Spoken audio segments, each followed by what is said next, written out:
to the cloud. Et on y va et au fur et à mesure, s'il y a des autres participants qui viennent, c'est super et sinon on aura l'enregistrement, au moins pour partager avec les autres qui s'y intéressent.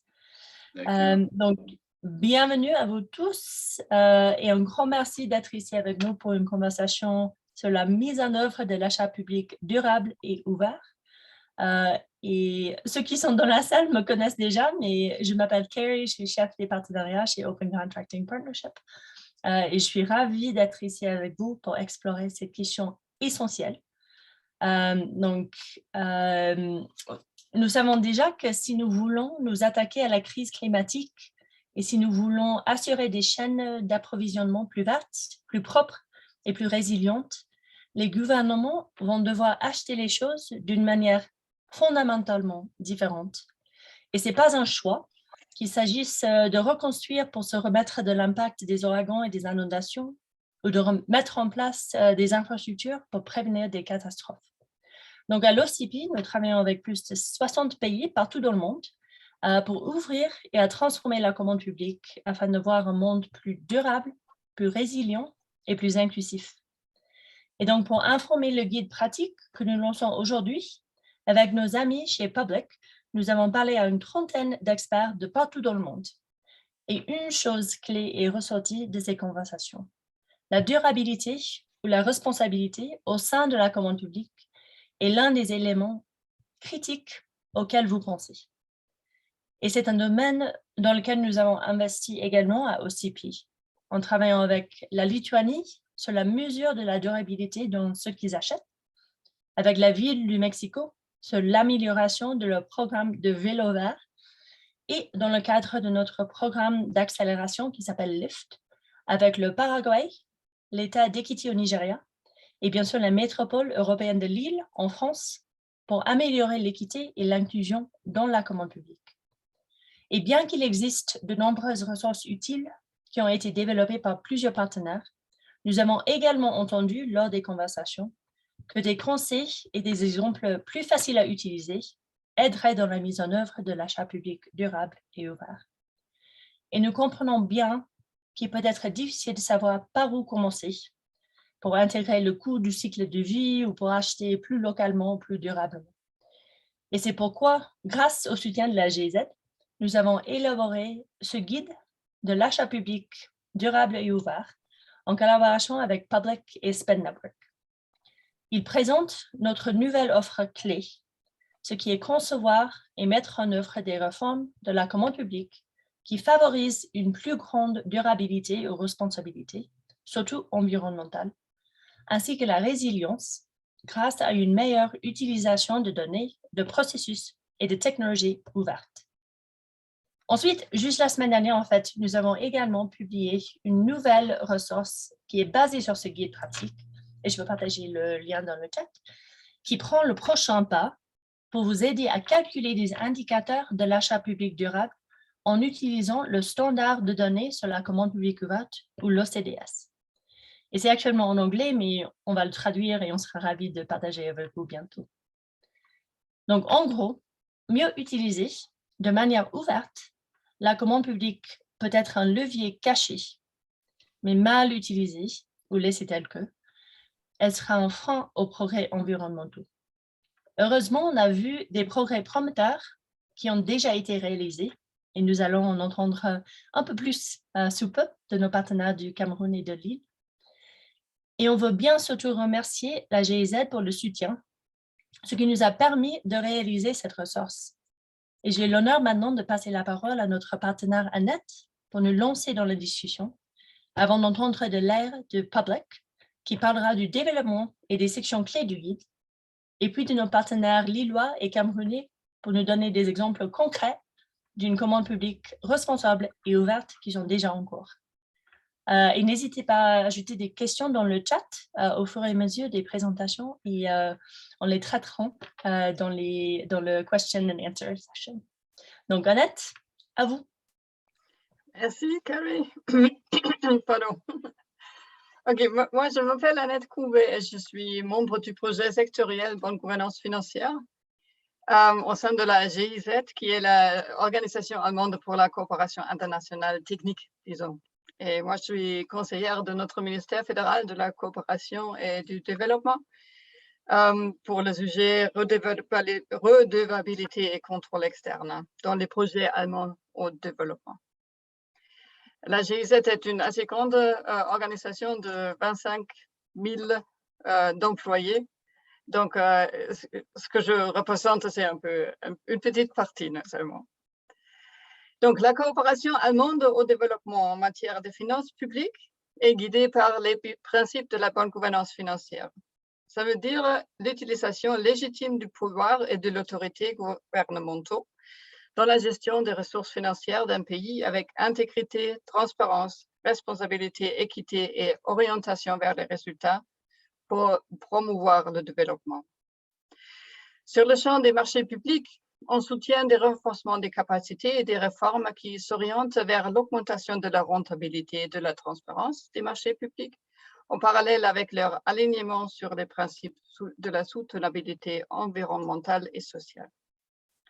Dans un nombre remarquable de nos quelques 30 projets de bonne gouvernance financière, les marchés publics sont renforcés.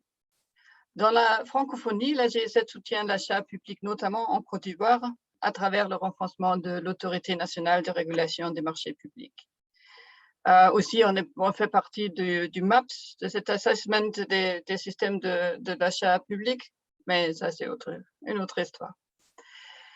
La pandémie de COVID-19 a mis les marchés publics sur le feu de la rampe comme jamais auparavant. Le monde a vu comment les hôpitaux, les villes, les régions et les différentes parties du gouvernement se font concurrence pour des ressources limitées, telles que des équipements de protection individuelle et des médicaments.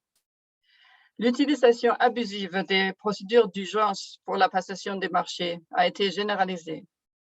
Ces échecs des marchés publics continuent de coûter des vies et nuisent le plus aux communautés pauvres et aux groupes sous-représentés tels que les femmes. Alors que les pays commençaient à déployer des programmes de relance et à investir dans le développement économique dont ils en avaient tant besoin, il est devenu évident que les règles des achats publics avaient besoin de mise à jour et que les hommes et femmes de terrain avaient besoin de conseils sur la manière dont ils peuvent non seulement rendre les achats plus transparents et responsables, mais aussi durables.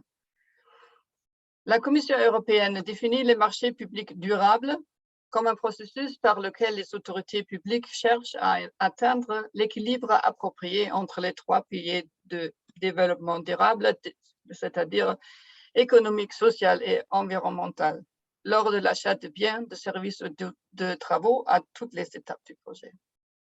Cela signifie utiliser la demande du secteur public de manière beaucoup plus stratégique et aller au-delà du prix comme critère d'attribution. Ce qui nous pose aussi des problèmes au sein de la GIZ, je peux dire. Mais la plupart des initiatives de l'achat public durable ont encore lieu dans les pays à revenus élevés et il n'existe pas de directive complète sur la façon dont les gouvernements peuvent rendre leurs achats plus ouverts, efficaces et durables. Ainsi, l'année dernière, comme tu as déjà dit, Carrie, nous nous sommes associés à l'Open Contracting Partnership, je reste avec OCP, pour élaborer un tel guide complet sur le contrat ouvert pour une relance durable à l'intention des praticiens de l'achat public. Ce guide montre les approches sur la façon de diagnostiquer, de planifier et de mettre en œuvre des politiques et des systèmes de commande publique et fournit des conseils pratiques sur la façon de mener une relance ouverte, efficace et durable après la COVID-19 et de mieux se préparer aux crises futures, aux catastrophes comme tu as déjà dit. Le guide pratique s'adresse aux hommes et femmes de terrain dans le pays, en particulier des agences d'achat public, les ministères des Finances et des agences sectorielles. Mais il sera également utile pour les dirigeants de la société civile, les journalistes et les autres parties prenantes travaillant sur les achats publics.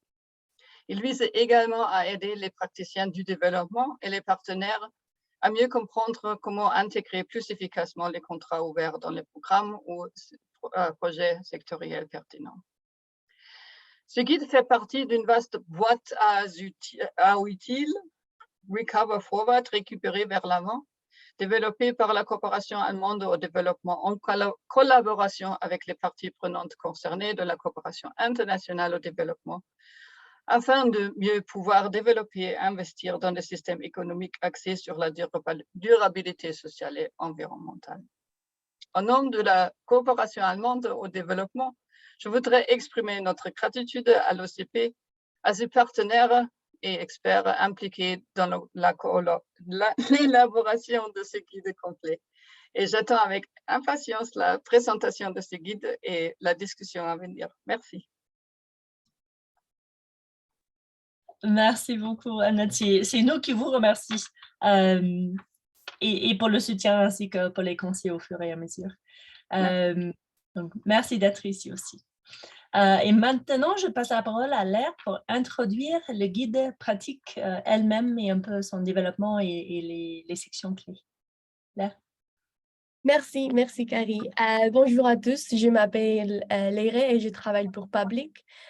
Pour ceux d'entre vous qui ne connaissent pas cette entreprise, Public travaille avec des gouvernements dans des projets de transformation digitale.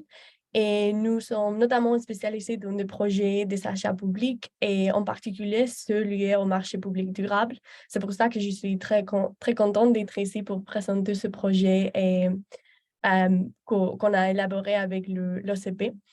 Et avant de commencer, je voudrais m'excuser pour mon français. Comme vous pouvez voir, c'est pas ma première langue. Alors, s'il y a quelque chose que vous ne comprenez pas quand je parle ou dont vous voulez des clarifications sur qu'est-ce que c'est que je dis, je vous en prie de me dire.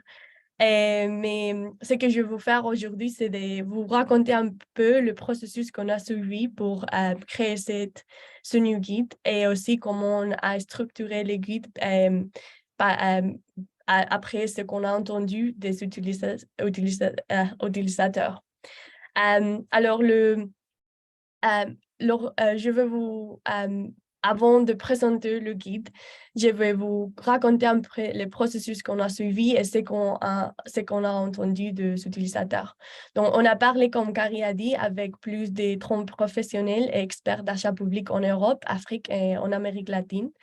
Et nous avons entendu beaucoup de choses qui ont façonné la conception de ce guide, mais je voulais souligner trois éléments clés qui ont déterminé ce qu'on a créé avec l'OCP. La première chose que nous avons entendue, c'est qu'il y a en fait déjà beaucoup de conseils sur la façon de mettre en œuvre des marchés publics durables, mais qu'il était difficile de s'y retrouver et c'est aussi difficile d'appliquer les conseils d'une façon pratique. C'est pour ça que nous avons veillé à ce que tout au long de notre guide, nous indiquons les orientations existantes pertinentes. Et je vous montrerai ça après. La deuxième chose que nous avons entendue, c'est que les orientations doivent pouvoir être utilisées à différentes étapes du processus. Ça veut dire qu'il y a des gouvernements nationaux ou locaux qui ont déjà commencé à appliquer des achats publics durables. Et donc, ils ont besoin peut-être de conseils un peu plus pratiques ou spécifiques, mais il y a parfois des gouvernements qui n'ont pas du tout commencé à penser ou à appliquer des achats publics durables et qui ont besoin un peu plus de conseils sur les stratégies, comment mettre en place une stratégie pour commencer avant d'appliquer des critères durables dans les achats. Donc, c'est pour ça qu'on a divisé le guide dans des différentes parties que vous verrez à continuation pour répondre aux besoins des différents groupes. Et la dernière chose que nous avons entendue, c'est qu'il avait un grand besoin d'une ressource pour pouvoir mesurer les progrès réalisés en matière de marché public durable. Ça veut dire que, par exemple, si vous mettez en œuvre des mesures pour réduire les émissions de CO2, c'est important de savoir comment vous allez assurer qu'elles fonctionnent. C'est là qu'intervient le facteur ouverture ou les achats publics ouverts et et on a travaillé beaucoup avec l'OCP pour faire de ce guide une ressource que vous pouvez utiliser pour mesurer le progrès que vous faites par rapport à des objectifs spécifiques des achats durables. Donc, c'est trois choses qu'on a qui vont un peu former la base de ce guide et que vous pouvez voir maintenant. Donc, je vais partager mon écran pour vous montrer le guide. OK, une seconde.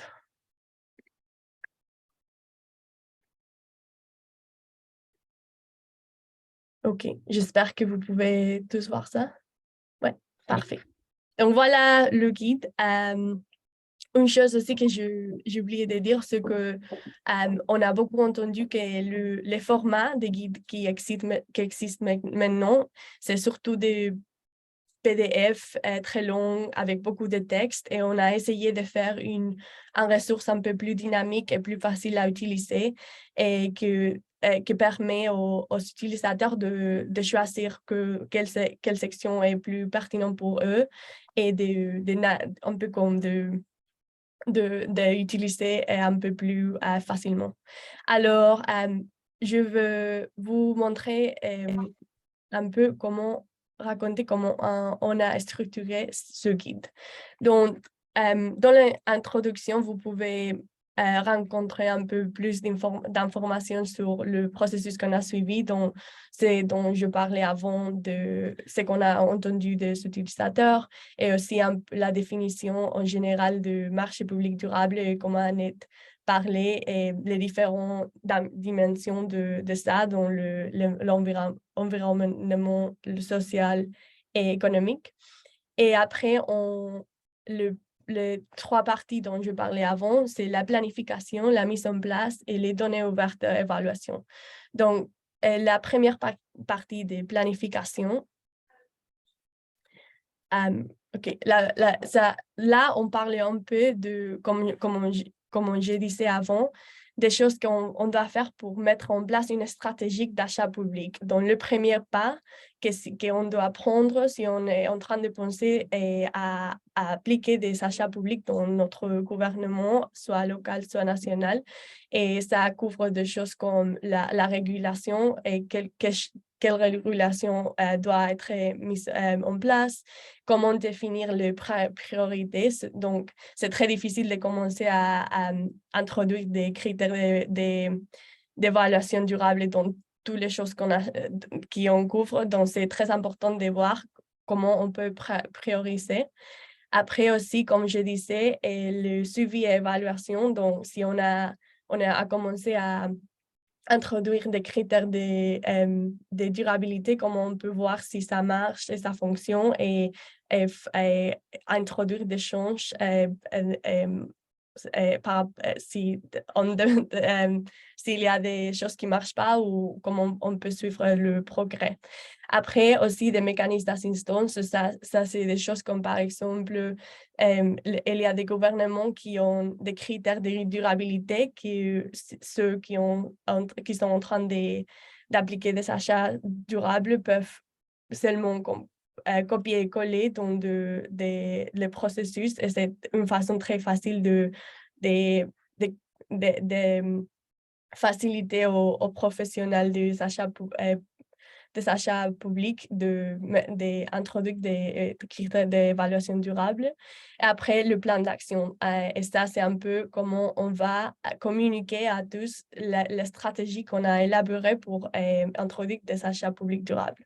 Après la mise en place, là, on parle un peu de pas qu'on doit suivre dans un processus spécifique d'achat public, donc des choses comme comment on peut voir évaluer les besoins qu'on a, choisir une méthode de passation de marché, interagir avec les acteurs du marché, notamment le fournisseur, définir les critères, élaborer des obligations contractuelles et suivre l'exécution.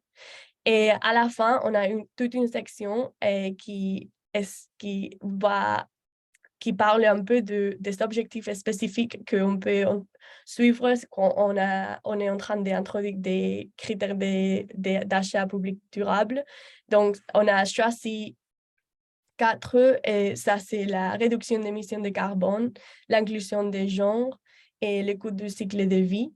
Et on sait qu'il y a beaucoup plus d'objectifs qu'on peut suivre, mais on croyait que ces 3, c'était très important et qui sont très utiles pour ceux qui sont en train de commencer à introduire les achats publics durables.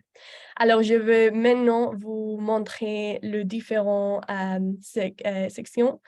Et là, vous pouvez voir un petit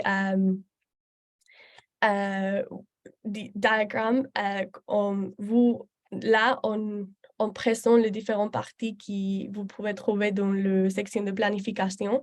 Et vous pouvez voir là comment chaque partie répond à une question qu'on a entendue de la part des utilisateurs.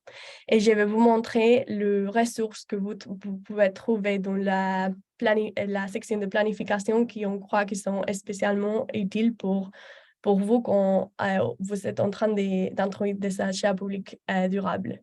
Donc, comme j'ai déjà dit, une des choses qui est très importante, c'est la régulation.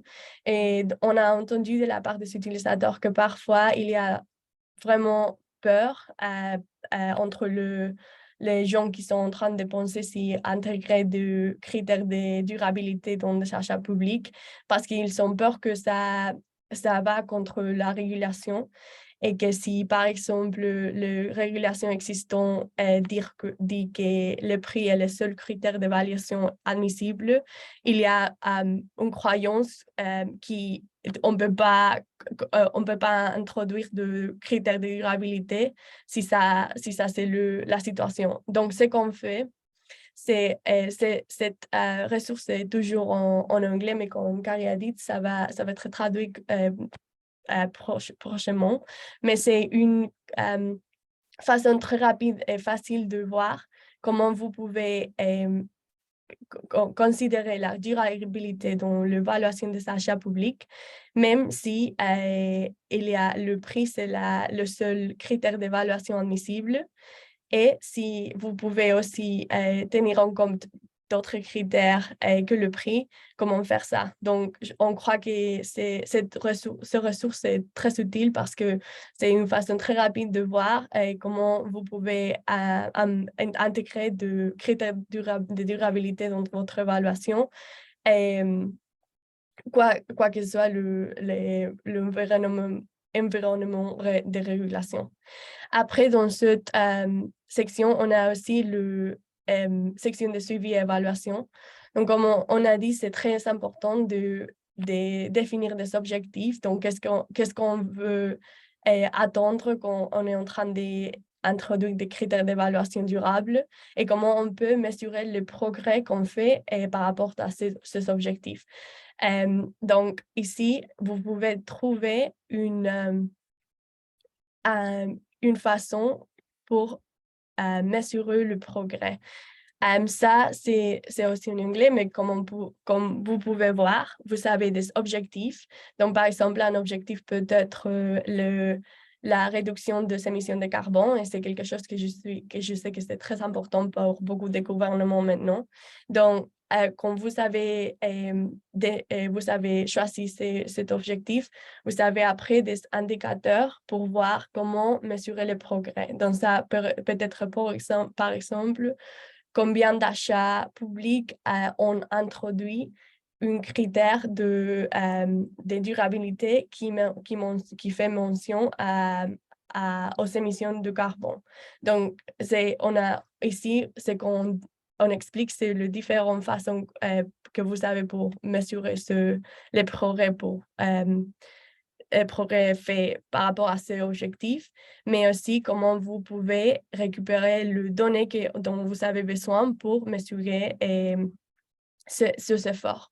Donc, on croit que ce ressource est aussi très utile et très important si on veut vraiment atteindre des objectifs de durabilité qu'on veut, qu'on est en train de faire des achats publics durables. Après, dans cette section, mise en place, donc là, comme j'ai dit, on parle un peu plus sur les différents pas qu'on peut prendre quand on est en train d'introduire des critères de durabilité durable dans un processus spécifique d'achat. Et là, je vais vous montrer, comme j'ai dit, il y a déjà beaucoup de ressources qui existent et beaucoup d'exemples comment d'autres pays et d'autres gouvernements ont déjà fait des choses comme ça. On croyait que c'était très important de faire référence à ça parce que quand tu vois comme d'autres gens ont intégré la durabilité dans ces achats, c'est beaucoup plus facile de le faire nous-mêmes. Et une des choses qu'on a intégrées ici, c'est des façons d'intégrer des critères d'évaluation durables dans des processus d'achat. Donc, ici, on peut voir un exemple du Pays-Bas. Donc, ce qu'ils ont fait là, c'est que ils sont en train d'évaluer des différents fournisseurs. Ils vont voir pas seulement le prix, mais aussi les émissions de CO2 qu'ils présentent par rapport à ce projet. Donc, si par exemple un fournisseur a un prix plus bas, mais les émissions qui sont liées à son projet sont beaucoup plus hautes qu'autres fournisseurs, ils vont pas gagner le concours, mais il y a peut-être quelqu'un qui a un projet un peu plus durable, et pour ça, même si le prix c'est un peu plus haut que l'autre fournisseur, ils vont gagner le concours. C'est comme ça qu'ils ont intégré les critères de durabilité. Et je vous invite après à lire un peu plus sur cet exemple. Et après, il y a un exemple aussi de Chili. Donc, ce qu'ils ont fait là, c'est d'intégrer la possibilité dans la régulation de tenir en compte le genre de fournisseurs qui sont en train de se présenter aux achats. Donc, ça veut dire qu'ils se sont rendus compte que les 36% des marchés publics avaient été attribués à des femmes. Et donc, ce qu'ils ont fait, c'est introduire des dispositions pour la prise en compte de critères d'attribution évaluant des aspects liés à l'inclusion des femmes.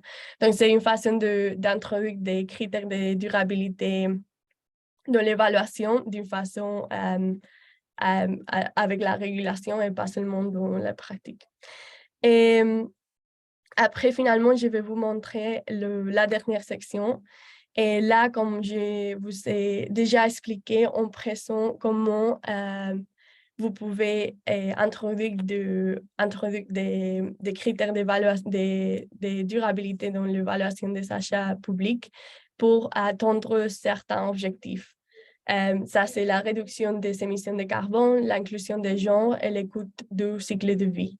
Et on a aussi introduit une section où on explique comment comme j'avais dit déjà, c'est que c'est très important, c'est qu'on a fixé des objectifs, c'est comment penser à comment on va mesurer le progrès qu'on fait par rapport à ces objectifs. Et il y a différentes façons par lesquelles on peut récupérer les données nécessaires pour mesurer ces progrès. Et ça va dépendre aussi de la capacité que des différents pays et gouvernements ont. Donc, ici, on propose des différentes façons de faire ça et selon la capacité du pays. Donc, comme vous pouvez ici, on a appelé ça code restreint et code. Et c'est des différentes façons pour récupérer les données nécessaires et mesurer le progrès par rapport aux objectifs des achats publics durables. Donc, ça, c'est un peu la structure du guide qu'on a créé. Après, vous pouvez voir là-bas aussi qu'on a des sections spécifiques pour des orientations sectorielles. Et tous les ressources qui sont liées tout au long du guide sont aussi ici dans cette section ici. Et après, on a aussi un guide des éco-étiquettes qu'on a trouvé que c'était quelque chose que qui est très populaire, mais pas tout le monde sait comment les intégrer quand on est en train de définir des critères d'évaluation durable. Alors, on a créé ce guide aussi. Bon, merci beaucoup pour être ici et j'espère que ça c'était clair. S'il y a des questions, n'hésitez pas à me demander ou de les poster dans le chat. Super et merci beaucoup. Je pense c'est clair qu'il y a beaucoup d'informations là-dedans, donc on invite tout le monde à filer le guide et les ressources. Et pour réitérer, Laure l'a mentionné, moi j'ai mentionné plus tôt, mais nous voulons surtout que ces ressources sont utiles pour vous. Et donc, n'hésitez pas à nous envoyer du feedback ou du commentaire ou bien d'autres exemples à mettre dans le guide. C'est vraiment un ressource vivant et on a envie de l'améliorer au fil du temps. Donc, merci beaucoup, Laure. Et maintenant, on a l'honneur d'entendre deux perspectives un peu différentes sur les approches à un achat public responsable et ouvert de notre partenaire Vincent de la métropole européenne de Lille en France et puis de Charlie de Afro Leadership au Cameroun. Et ils ont tous les deux pris un moment d'autres conférences qui sont actuellement en cours. Donc, ils ont trouvé une façon d'être ici avec nous pour cette conversation. Donc, un énorme merci de ma part personnellement. Mais avec ça, à Vincent, la parole est à vous.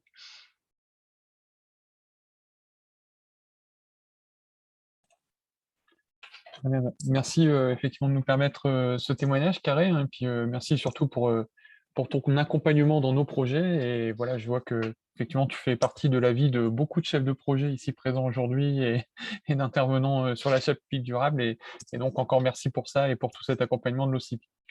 Donc je voulais effectivement vous faire un petit retour de témoignage de ce projet qu'on mène à Lille, donc dans le nord de la France, et donc un projet que l'on a présenté dans le cadre du dernier programme MIFT et pour lequel nous avons été retenus parmi les 7 équipes. Donc vous présenter un peu plus effectivement cette action sur la manière de rendre nos achats plus durables, plus responsables. Alors je vais vous partager une petite présentation, je pense que je vais le faire de mon côté. Hop.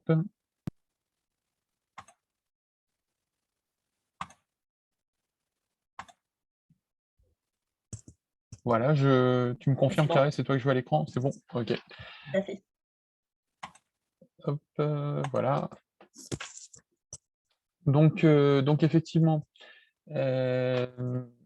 vous présentez aujourd'hui cette démarche, le lien entre donc, nos achats responsables et une commande publique plus ouverte. Vous présentez, vous déclinez également en fait notre manière donc de mettre en œuvre les choses en France. La métropole européenne de Lille comme mettre en œuvre un plan qui s'appelle le schéma des achats responsables. C'est comme ça que nos gouvernements l'ont appelé et qui donc nous oblige à nous engager sur une feuille de route en faveur de nos achats responsables. Ce plan en fait est obligatoire pour tous les acheteurs publics qui ont plus de 100 millions d'euros d'achats sur l'année, dépensés donc sur les marchés publics. De manière plus ambitieuse encore, à partir de 2023, ce seuil sera à 50 millions d'euros, ce qui fait que ça va concerner encore plus de collectivités. On les estime à peu près entre 300 et 400 acheteurs publics en France qui seraient concernés par ce volume d'achat. Donc nous, concernant la métropole, on est bien au-dessus, puisqu'on était parmi les premiers concernés avec 450 millions d'euros dépensés annuellement. Nous avons donc eu un premier schéma qui s'est déroulé de 2019 à 2021, donc un premier SPASER, comme on l'appelle nous de son petit nom en France, mais voilà, je vais parler de plan de schéma des achats responsables, et nous sommes en train d'élaborer la deuxième version de ce schéma, ce qui correspondait justement à notre succès à l'appel à candidature LIFT. Donc c'est un schéma qui s'appuie sur nos grandes stratégies d'établissement pour la transition écologique et sociale, au premier rang desquels un plan climat aussi que nous mettons en œuvre sur notre territoire. Et c'est aussi donc un schéma qui est une co-construction, hein. Ce n'est pas que notre établissement, nous sollicitons aussi beaucoup de réseaux de facilitateurs sur notre territoire, donc de différents acteurs indépendants qui nous aident à mettre en œuvre ce schéma. C'est donc aussi une bonne occasion avec les ensembles acheteurs publics de notre territoire, puisque la métropole, c'est un acheteur public, mais sur le même territoire, nous avons également 95 villes qui sont présentes sur notre territoire, c'est-à-dire que nous sommes une structure au-dessus des villes, mais donc nous coordonnons aussi les efforts des communes, donc des villes, à travailler avec nous en ce sens pour des achats plus responsables. Alors, achat durable, achat responsable, il y a une définition que j'aime bien rappeler quand même là-dessus, puisque le terme entre achat responsable et achat durable prête parfois à des interprétations. Nous, on se base en tout cas sur la norme ISO 20400, qui a posé une définition internationale pour ces achats responsables. Ce sont donc un achat responsable, c'est quoi? C'est un achat dont les impacts environnementaux, sociaux et économiques sont donc les plus positifs possibles sur toute la durée du cycle de vie. Et je pense que voilà, on n'est pas loin de la définition qui a été tout à l'heure sur ce côté-là. Je pense que nous sommes d'accord. Alors, je passe effectivement sur le fait que ce schéma, nous le faisons reposer sur 3 piliers qui sont l'insertion, l'achat écologique, mais aussi un pilier économique pour développer un écosystème plus vertueux. Et pour ça, nous avons, j'allais dire, construit des bases qui sont déjà de travailler sur nos process internes, sur une programmation aussi plus ouverte de nos achats, un accès plus large des opérateurs à la commande publique et puis aussi pouvoir davantage favoriser l'innovation. Le petit logo que vous avez sur la gauche, c'est la centrale d'achat métropolitaine. C'est une structure publique, nous, métropole, avec nos 95 villes. Donc aujourd'hui, nous agissons en fait pour l'ensemble, cette centaine d'acheteurs publics, pour pouvoir passer ensemble des marchés qui, justement, obéissent à ces objectifs d'achat plus durables. C'est aussi en France un contexte législatif très riche. On a eu beaucoup de réglementations qui se sont mises à jour. Je vais passer un peu plus rapidement sur ce slide pour laisser la place à la discussion, mais nous avons eu effectivement beaucoup d'évolutions réglementaires très récemment sur les achats, sur les achats plus durables. Et notamment, un élément quand même important que je souligne, c'est en 2021, une loi climat et résilience qui a été votée en France avec beaucoup d'objectifs en ce sens. Et concernant les achats publics, un élément quand même qui est assez déterminant, c'est que ces plans, ces schémas des achats responsables, nous allons être obligés de les rendre publics, de les publier, donc de les donner en accès libre pour l'ensemble des… Justement, je vous parlais tout à l'heure de plus de 300 collectivités qui seraient concernées en 2023. Et nous allons être également dans l'obligation de publier des indicateurs avec des taux de contrat notifiés, donc de pouvoir libérer aussi des données sur nos résultats par rapport à cet achat durable. Donc c'est effectivement une modification qui n'est pas anodine de la réglementation puisqu'elle va pousser à plus d'ouverture et plus de transparence. Vous parlez également d'une coopération essentielle avec notre territoire. Je vous parlais tout à l'heure, c'est un travail de réseau, puisque sur notre territoire, donc, nous avons des villes, donc nous avons beaucoup d'élus, résumés par voilà, ces petites images qui sont assez parlantes, des élus qui sont parfois assez perdus face à la complexité de la réglementation, à la compréhension d'une commande publique responsable. Donc, ces élus, effectivement, il faut les guider, il faut les sensibiliser pour justement, on a le regard sur le prix. Mais si on veut aussi réussir à avoir une approche réussie sur, voilà, sur un cycle de vie, sur un achat en tout cas plus significatif, plus impactant sur son cycle de vie, c'est ne pas tout remettre par exemple sur un critère prix et pouvoir aussi sensibiliser sur effectivement les boîtes à outils pour réussir davantage ces achats publics. Les acheteurs que nous accompagnons, puisque les acheteurs dans nos villes, ils ne sont pas aussi structurés qu'une métropole, ils sont parfois tout seuls d'ailleurs. Des fois, vous avez un service achat avec une personne tout seule. Donc, effectivement, le travail en réseau est essentiel pour apporter de la connaissance, pour partager sur la réglementation et partager donc les bonnes pratiques. Et puis aussi des acteurs économiques locaux. Alors, quand vous avez le sigle ESS que l'on présente ici, c'est les acteurs de l'économie sociale et solidaire, comme on les appelle.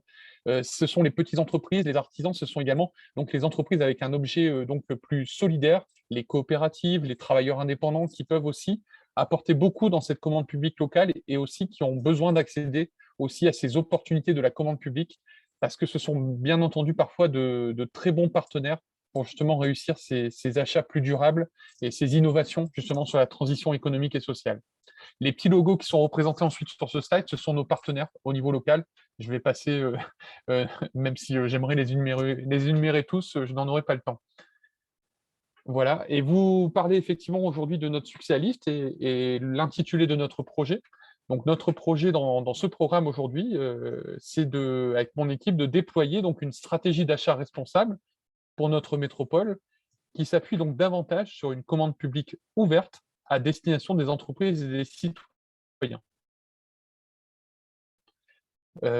Travailler sur cette transparence, travailler sur cette disponibilité effectivement des données pour avoir un impact positif, notamment sur des marchés avec davantage de clauses sociales, c'est-à-dire réservés à des publics cibles, également des marchés davantage attribués à des petits opérateurs économiques. Donc quand vous avez le sigle TPE, PME, ESS, ce sont les très petites entreprises, les petites et moyennes entreprises et les entreprises du secteur donc économique, d'économie sociale et solidaire, pardon.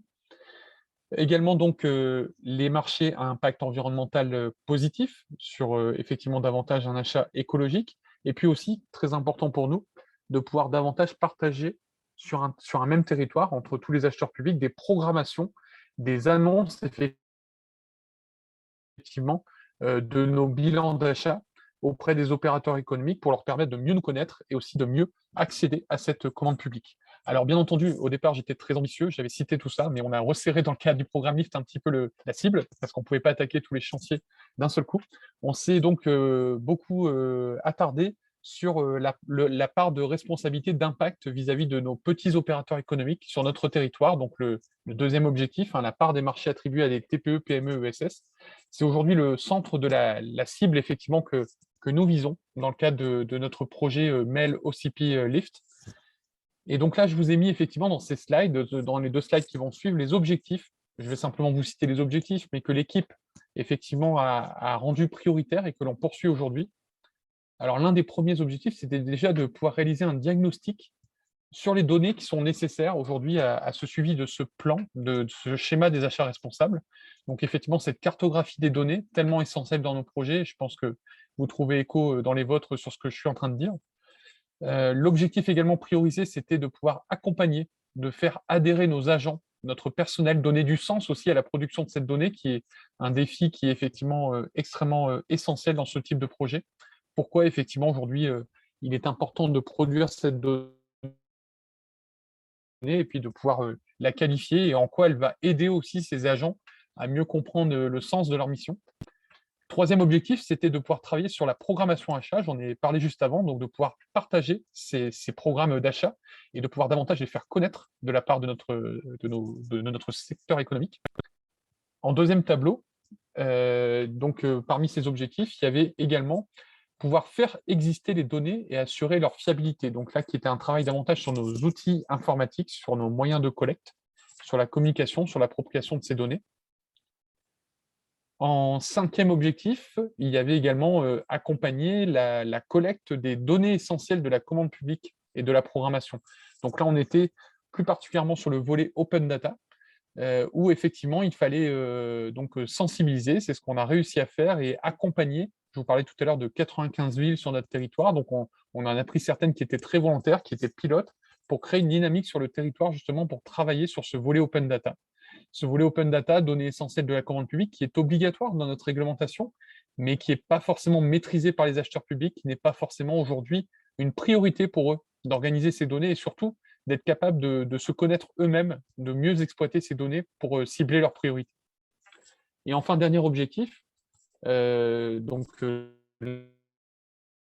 des plus importants là également, rendre plus accessible la commande publique aux entreprises métropolitaines, donc aux TPE, aux PME, au secteur social et solidaire. Et donc là, c'est effectivement l'éventail d'actions que nous avons mis en œuvre pour notamment travailler sur des supports plus simples pour répondre au marché public, simplifier l'accès à l'information et également communiquer envers ces opérateurs, pouvoir aussi avoir une approche d'impact positif, leur ressenti justement sur leur manière d'appréhender la commande publique de la MEL et pouvoir y répondre. Voilà, je ne me suis pas chronométré, j'espère avoir respecté les 10 minutes carrées. Eh bien, c'était un peu plus, mais désolé. parfait. Je pense que c'est intéressant d'entrer un peu dans le détail du travail que vous êtes en train de faire et de montrer un projet bien intensif sur lequel nous collaborons. Donc, merci beaucoup et au plaisir pour la suite. Et maintenant, je passe la parole à Charlie pour nous parler un peu de la commande publique durable et ouverte et les pas qui sont franchis au Cameroun. À vous.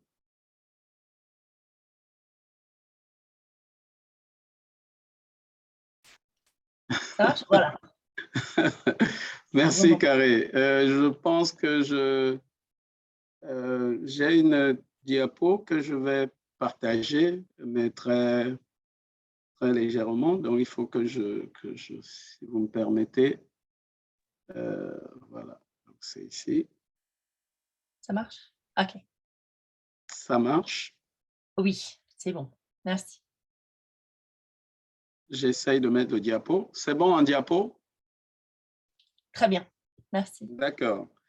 Merci beaucoup, Carré, et merci déjà pour les collègues qui ont partagé. Vous voyez, j'ai mis dans le titre qui est là, au Cameroun, une dynamique à confirmer.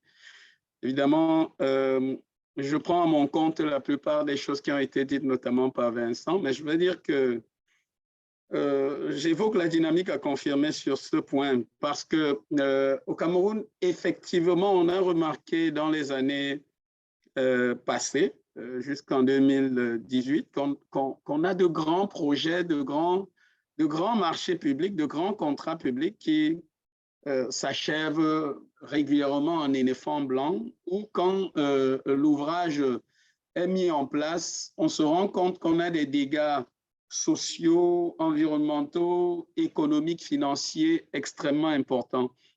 D'où il y a eu toutes ces dernières années une réforme majeure de l'ensemble du système de gouvernance publique au Cameroun qui s'est naturellement enclenchée. Vous allez le voir dans la petite énumération que je vais faire pour le plan réglementaire, par ce code des marchés publics que vous voyez affiché, qui a été remis au goût du jour en juin 2018 à la suite d'un décret du président de la République et qui consacrait la maturation des projets d'investissement en prenant en compte les piliers qui ont d'ailleurs été évoqués là par Annette de la GIZ. Et vous voyez très bien que ça répond à l'ensemble des éléments que vous avez évoqués pour souligner la durabilité des contrats publics. Alors, en sus de cette question qui portait sur la maturation de projet, il y a eu un décret du Premier ministre, vous voyez, c'est quasiment à la même date, le 20 juin 2018, et là, le 21 juin 2018. On a eu un décret du Premier ministre qui fixait les règles régissant le processus de maturation de projets avec des échelles très, très claires pour lesquels s'il y a des marchés ou des contrats publics au-dessus de 100 millions de francs CFA, donc autour de 150 000 euros, parce que vous voyez qu'ils sont descendus bien bas pour prendre en compte le fait que les marchés, même de petite capacité, même de petits volumes, doivent pouvoir répondre à l'obligation d'une forme de durabilité. Et vous voyez bien que les visas de maturité pour les projets sont conditionnés, comme vous le voyez sur cette diapositive, par une évaluation assez précise d'un ensemble, sur la base d'un ensemble d'indicateurs socio-environnementaux, économiques et financiers. Mais ce que j'ai voulu aussi noter, c'est qu'il faut que le projet en question ou que le contrat en question fasse la démonstration de pouvoir relever les indicateurs de développement humain. Je crois que ça, c'est l'objectif de la durabilité des contrats tels que nous l'envisageons. Naturellement, on ne pouvait pas oublier cet autre indicateur extrêmement intéressant qui tient compte de ce déséquilibre structurel. Quand on regarde, quand on fait une analyse de la société ou une analyse des interventions dans le champ des investissements publics avec l'indicateur du genre. Et depuis quelques années aussi, il y a eu une grosse demande qui venait d'ailleurs de la plupart des acteurs de la prise en compte du genre et de l'inclusivité dans le système des investissements publics, et notamment dans tout le cycle budgétaire. Et les acteurs, qui sont les acteurs qui portent un handicap, ont régulièrement porté ce challenge au niveau du gouvernement pour montrer qu'il y a une nécessité, si nous voulons aller dans la résolution durable des problèmes de notre pays, il y a une nécessité de cette inclusion. Et cette année, comme vous pouvez le voir, le budget sensible au genre dans l'évaluation du budget national est devenu obligatoire. Et le ministre des Finances, par cette circulaire, l'a rappelé à l'ensemble des acteurs qui préparent leur budget. Et on a choisi des ministères clés, la décentralisation, la promotion de la femme, l'agriculture. On a choisi ces ministères-là pour marquer le début de cette dynamique qui doit être une dynamique qui ne va plus s'arrêter. Et ce qui est intéressant dans cette démarche, c'est que les indicateurs posés ne seront pas seulement actifs lors de la passation des contrats ou lors de la passation des marchés. C'est des indicateurs qui seront intégrés dès la phase de programmation, c'est-à-dire au moment où on fait les cadres de dépenses à moyen terme, ce qui montre quand même la profondeur de la dynamique que j'évoquais en titre. Et maintenant, de manière plus globale, on voit que le gouvernement aussi, encore en 2018, a également promulgué le Code de transparence et de bonne gouvernance qui rejoint ce que Vincent vient d'évoquer, cette question de l'open data, cette question de la transparence, de la fourniture des données pour favoriser l'analyse des divers acteurs sociaux. Et là-dessus, ça c'est un décret de juillet 2018. Juillet, vous voyez, c'est exactement dans la même veine pour que les acteurs sociaux aient une information régulière sur toutes les étapes de la procédure budgétaire. Pas de manière, pas a posteriori, comme c'était le cas avant, mais ici, que toute la logique budgétaire, la logique des procédures budgétaires fasse l'objet d'une publication préalable pour permettre au public justement d'apprécier les impacts économiques, sociaux, financiers dans un souci pédagogique. Mais j'ai voulu marquer en bleu ce que vous avez vu là sur l'exploitation des ressources naturelles et les concessions de services publics qui font l'objet dans notre pays et accessoirement dans d'autres pays des contrats partenariats public-privé qui sont des contrats très, très long terme qui ont un impact très souvent, un impact environnemental et social extrêmement important. Donc, dans ce code de transparence, le législateur a insisté en évoquant la particularité de ces questions de ressources naturelles qui doit faire l'objet d'une information pleine et entière et naturellement d'une logique de maturation comme je l'ai précédemment évoqué. Alors, pour encadrer cette dynamique, le gouvernement est aussi rentré dans la démarche de mettre en place un système d'information. Je viens de voir dans les diapositives que sous le programme LIFT que Vincent vient de nous présenter, qu'il y a une question de mettre en place un système d'information qui permet de capter les informations et de favoriser une analyse justement sur ces indicateurs qui peuvent être dépouillés au niveau le plus détaillé. Et là, le Cameroun est en train de mettre en place, ce n'est pas encore totalement finalisé, une plateforme de dématérialisation auprès des procédures des passations de marché public. Et je vois la mise en place, quand elle sera totalement aboutie de cette phase de l'e-procurement, va déjà nous permettre de réaliser une forme de durabilité parce que je ne peux pas vous faire l'économie de la quantité de documents imprimés tous les ans pour suivre le processus de marché public dans notre pays. Et déjà par cette dématérialisation qui est en cours, les formations sont en cours auprès des ministères pilotes qui ont été sélectionnés, va permettre effectivement de mettre déjà le pied sur une forme de durabilité en préservant la quantité de ressources utilisées.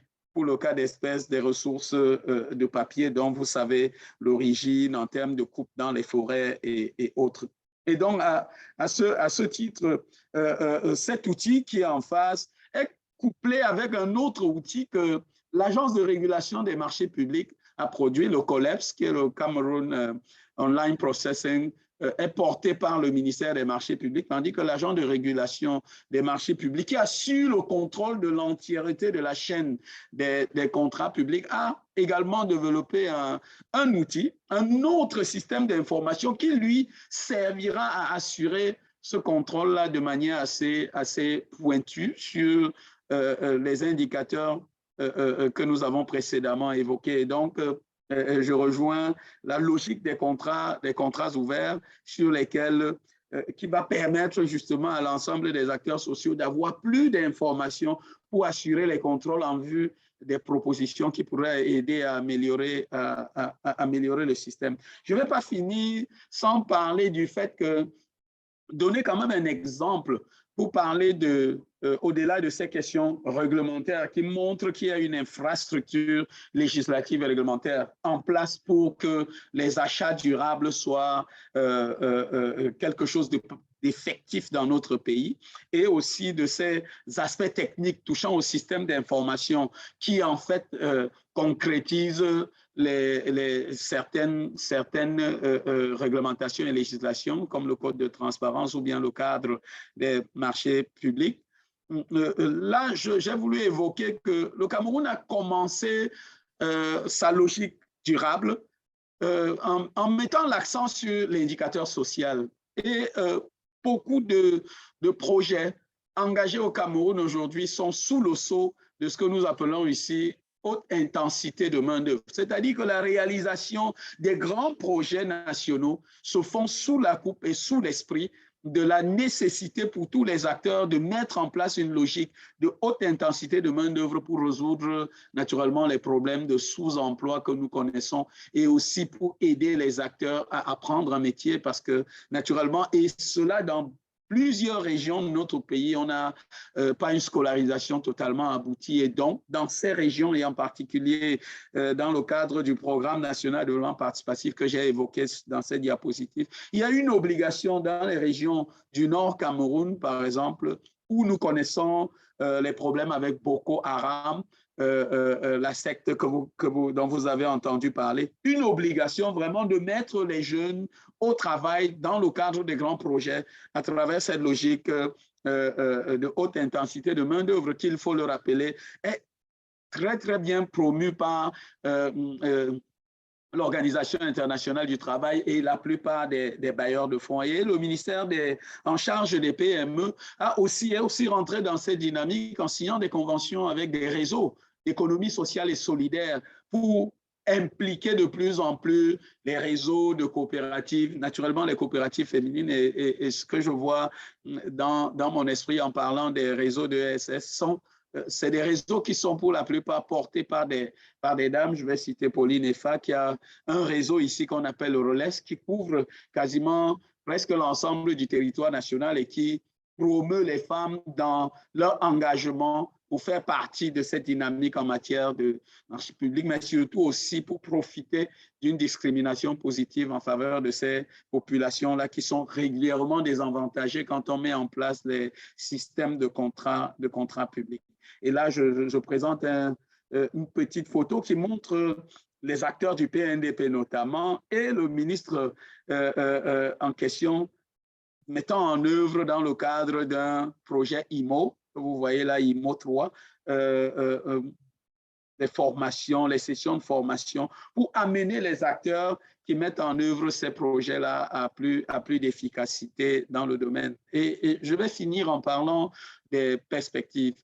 Normalement, le guide, quand je l'ai parcouru, il est vraiment bien élaboré de mon point de vue, tout au moins pour la lecture que j'en ai faite, assez rapide que j'en ai faite. Mais déjà, je peux souligner que c'est un guide, comme vous l'avez dit, qui peut donner des jalons très précis pour accompagner un pays ou bien des acteurs qui ont envie d'optimiser leur démarche d'achat durable. Et dans le cas d'espèces, je pense que même si le Cameroun a déjà mis en place une infrastructure législative et technique, le guide ici présent va nous aider à mieux intégrer les questions, par exemple, environnementales. Parce que même si on l'évoque, on ne voit pas ça dans la législation, on ne voit pas dans la réglementation. Comment est-ce qu'on peut concrètement, par exemple, travailler sur la prise en compte de la réduction des émissions de carbone dans les achats, ou bien on ne voit pas aussi très bien la prise en compte du coût de cycle de vie des projets, même si quand on voit le cadre de maturation des projets qui a été mis en œuvre, il y a une obligation de se projeter à l'avenir et de présenter des perspectives économiques à long terme. Et je ne vais pas manquer de parler de l'inclusion du genre, que je n'ai pas vu, je dois l'avouer, dans les textes que j'ai trouvés pour les textes que nous utilisons au Cameroun. L'inclusion de genre avait une obligation, par exemple, de réserver une portion intéressante de la commande publique aux femmes et aux personnes portant un handicap. Je crois que ça, c'est des éléments de perspective qui m'intéressent et sur lesquels j'ai voulu quand même parler. Merci beaucoup. C'était la dernière diapositive. Merci beaucoup. Et c'est un point important, ce dernier point à propos de l'inclusion du genre.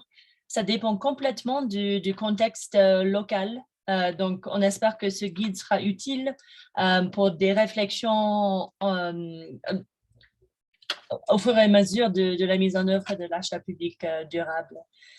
Donc, malheureusement, merci à vous deux, mais on est actuellement à l'heure, plus 1 minute. Donc, désolé, on va s'arrêter là, même si j'avais pas mal de questions pour vous tous. Mais j'espère qu'on va continuer la conversation et surtout, n'hésitez pas à nous envoyer des commentaires au fur et à mesure de reviser le guide même. Et de notre côté, chez OCP, dans les mois et dans les années à venir, la mise en œuvre d'une approche de la commande publique ouverte à l'achat public durable sera un élément clé de notre travail. Et nous pensons vraiment que de meilleures données et plus de participation sont des éléments qui sont essentiels dans notre vision d'un monde plus résilient, plus durable et plus inclusif. Et nous sommes ravis de lancer ce travail et merci à tous et à toutes de participer à cette conversation. Et nous avons hâte de soutenir nos partenaires dans nos différents pays pour avancer vers cette vision d'un meilleur monde. Donc, on espère que le guide est utile et n'hésitez pas à nous envoyer des commentaires et à très bientôt pour continuer la conversation. Et Annette, je ne sais pas si vous avez des mots à clôturer ou on s'arrête là. Non. D'accord. Ok, Vraiment, merci beaucoup. Un grand merci pour tous les participants de cet événement. Merci beaucoup. Merci. Absolument. Merci à vous tous et à très bientôt pour la suite. Merci beaucoup. Bonne journée. Merci beaucoup. Au revoir.